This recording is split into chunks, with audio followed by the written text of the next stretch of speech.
اعوذ باللہ من الشیطان الرجیم بسم اللہ الرحمن الرحیم وَأَمَّا بِنِعْمَةِ رَبِّكَ فَحَدِّثْ۔ یہ ایک اور کتاب ہے جس کے ترجمے کا مجھے شرف حاصل ہوا ہے۔ یہ ہے قلب سلیم۔ آپ دیکھ لیجئے، قلب سلیم، یہ حضرت شہید محراب آیت اللہ سید عبد الحسین دست غیب امام جمعہ شیراز کی کتاب ہے۔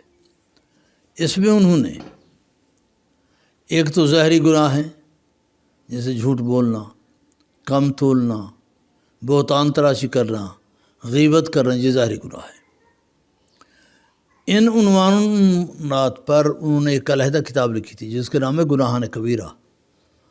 پھر انہوں نے دل کی صفائی کے لیے، تزکیہ نفس کے لیے دوسری کتاب لکھی جو کہ ان کی سب سے معتبر ترین کتاب ہے، وہ ہے قلب سلیم، کہ جو دل میں بیماریاں ہیں ان سے کیسے نجات حاصل کرے۔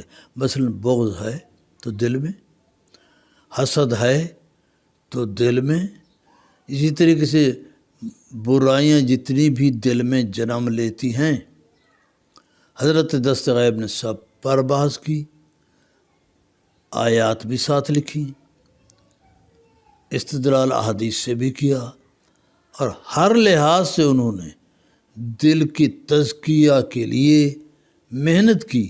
اس کتاب کا نام قلب سلیم ہے، یہ 2 جلدوں میں ہے، اور اللہ کا یہ بھی مجھ پر احسان ہے کہ یہ شرف خدا نے مجھے دیا ہے۔ اور اس وقت جو میرے ہاتھ میں کتاب ہے قلب سلیم، اسے شائع کرنے کا جو سہرا ہے وہ جناب حسن علی بک ڈپو کے سر پر ہے، جن کا کراچی میں ادارہ ہے، کھارا در امام بارگاہ کے پاس۔ تو یہ انہوں نے شائع کرائی ہے قلب سلیم 2 جلدوں میں۔